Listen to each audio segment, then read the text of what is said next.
How would you best describe this bar? I would describe it as cheers. It's kind of like the Cheers of Belton, we feel like. It is like coming home. That's what I heard from everybody there. Belly up to this bar at this brewery in Belton. You'll hear the same thing, whether it's the person sipping the drink or the one pouring it. We discovered this location during one of our Let's Talk events. That's where we come to your community to hear directly from you. On that occasion, as we were collecting story ideas from some of you, we realized this bar is a story in and of itself. We were looking for a main street that needed a little push. Walking into Broken Hatchet Brewing is like stepping into the pages of a book, with every aspect of this bar telling a story, from the beer to the decor. Take, for example, this life-size picture of Carrie Nation, a woman who gained notoriety for taking a hatchet to bars in the early 1900s, all to protest alcohol consumption.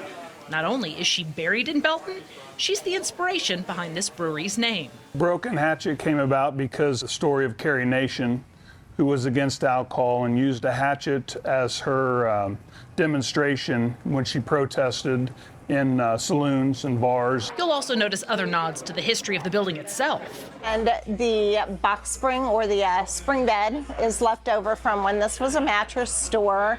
So I saved it before it went in the dumpster, and I just spray painted it with bronze paint and hung some hops from it. And there's meaning in their menu too, with every name of beer representing yet another slice of Belton's past. Our first West Coast IPA is called the Dewey Decimal. This building actually used to be the Cass County Library. Much as this building has evolved, so too have the characters at the heart of this story, with Brad leaving a career in the corporate world and his wife Cara retiring from teaching when they decided to pursue this next chapter together. So what's it like working with your spouse? It's amazing. Oh, good answer, good answer.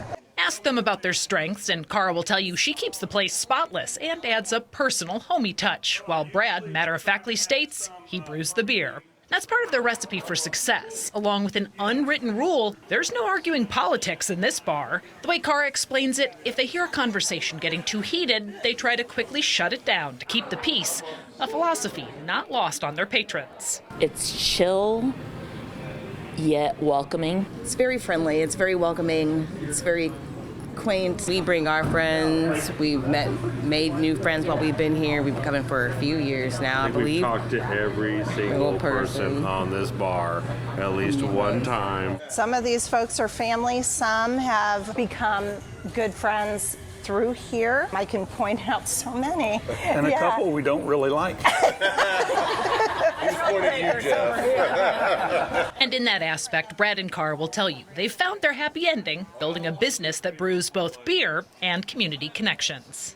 Again, we learned about this story at one of our Let's Talk events. In fact, when we were here that night, they said they got 20 new likes on Facebook alone. And how do they know? Well, check this out. If you go to their page on Facebook, you hit that blue follow button, wait for it right here, they will see that their reach is growing in real time.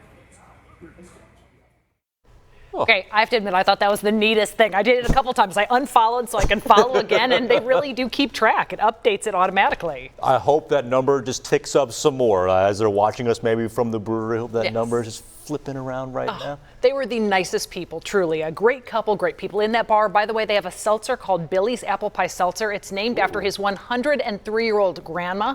It's kind of tied into her recipe. So yeah, they just have so many neat stories there. That sounds delicious. Yeah. And I know a seltzer, serve it cold, have a little fall feel to that apple pie seltzer.